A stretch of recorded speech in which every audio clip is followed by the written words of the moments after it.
I'm Sophie Mayor. I am the night shelter coordinator for KCAH. Since the COVID crisis hit, I have been running the hotel where we've been placing rough sleepers during the crisis. It's been really great to be able to put so many people who would otherwise be on the streets into accommodation where they are safe and they have a bed. Even just the basics of having a TV is just amazing. We have KCAH staff, actually those who were shift leaders at the night shelter, are now working at the hotel to be that sort of friendly face, someone that people remember and they can go to if they've got any problems, but also just to support the hotel staff who have been amazing. I cannot sing their praises enough. They've really been sort of, for want of a better word, thrown into this situation, rather from running a hotel, a normal hotel, to now suddenly a sort of a hostile situation really, with no experience of working with that sort of cohort, and they have taken it in their stride and they've been really great to work with. But the ongoing support from KCAH is really, really important.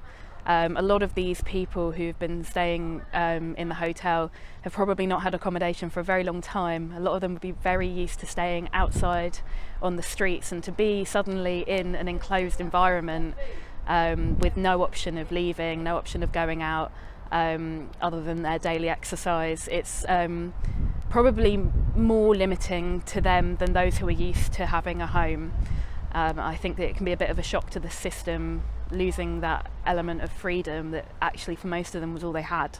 So putting so many people with so many different complexities, mental health, addiction, various different vulnerabilities and backgrounds all in a same building, and suddenly very, very close neighbours, it's a real challenge for lots of people to manage.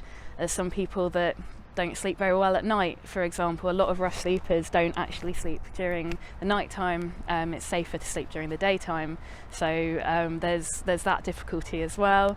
And I think addiction is a real issue, but we're working very closely with Kingston Wellbeing Service to try and help with drug and alcohol support. So hopefully we're going to have some in-reach happening into the hotel in the coming weeks. The hope is that all the rough sleepers who've been placed into hotel accommodation across the country will not be put out onto the streets at the end of this crisis, whenever that happens. I think that we need to look at this as a real opportunity. They're all in one place at the moment, and so to really provide support that is desperately needed and to get them to engage.